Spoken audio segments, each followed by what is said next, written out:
Right now, you probably have a pit in your stomach because your boss just sent a vague two-word message saying, call me, or you just saw a news headline about the economy.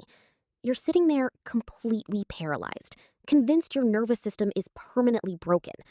But if you take a step back, you'd realize that for 99.9% of human history, that kind of non physical stress literally did not exist. Your ancestors spent over 300,000 years dealing with actual tangible threats in the dark. And it turns out the exact survival mechanism that kept them alive back then is exactly what is making you miserable today. Let me save you the copay for that expensive therapy session. You don't have a rare, unfixable stress disorder. You are just a caveman in an ergonomic office chair whose brain fundamentally cannot tell the difference between a missed deadline and a hungry apex predator. See, ancient humans experienced plenty of anxiety, but their anxiety was a highly efficient, strictly biological alarm system. You're walking through the brush, you spot a saber-toothed tiger, and boom, your body dumps adrenaline into your bloodstream.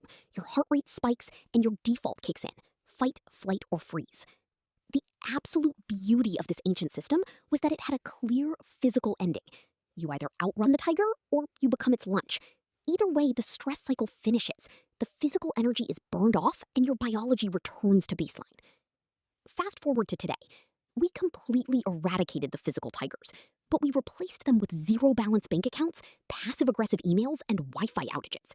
Your brain is firing the exact same life or death survival alarms, but there is absolutely nothing to physically run away from. You just sit there, completely marinating in stress hormones, staring at a glowing rectangle. Your body is preparing for mortal combat, and your brilliant solution to process all that adrenaline is to lay in bed and scroll TikTok for 3 hours, pretending it's self care. And frankly, injecting a constant stream of global panic into your brain via the news is the fastest way to convince your biology that the world is actively ending.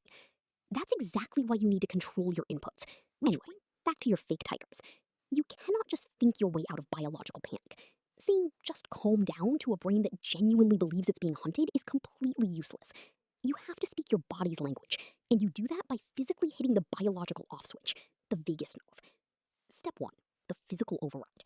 Stop taking those shallow little chest breaths like you're hiding under a desk. You need to do a physiological sigh. Take one deep breath in through the nose, immediately follow it with a sharp second inhale to pop your lungs completely open, and then slowly, audibly sigh it all out through your mouth. Doing this 2 or 3 times physically forces your heart rate to drop. It's not meditation, it is literal mechanical biology. Step 2: shock the system. If that doesn't work, you need to shock the software. Go to your sink and splash freezing cold water on your face. This triggers the mammalian dive reflex, immediately dropping your heart rate and pulling you out of your mental spiral. It sounds like a punishment, but it's actually just a biological cheat code. Look, the modern world is designed to keep you stressed. It profits massively off your panic. But letting a notification completely control your biology is just embarrassing. Stop diagnosing your entirely normal evolutionary mismatch as a permanent personality flaw. Drop your shoulders, take a real breath, and prove to your caveman brain that the email isn't going to eat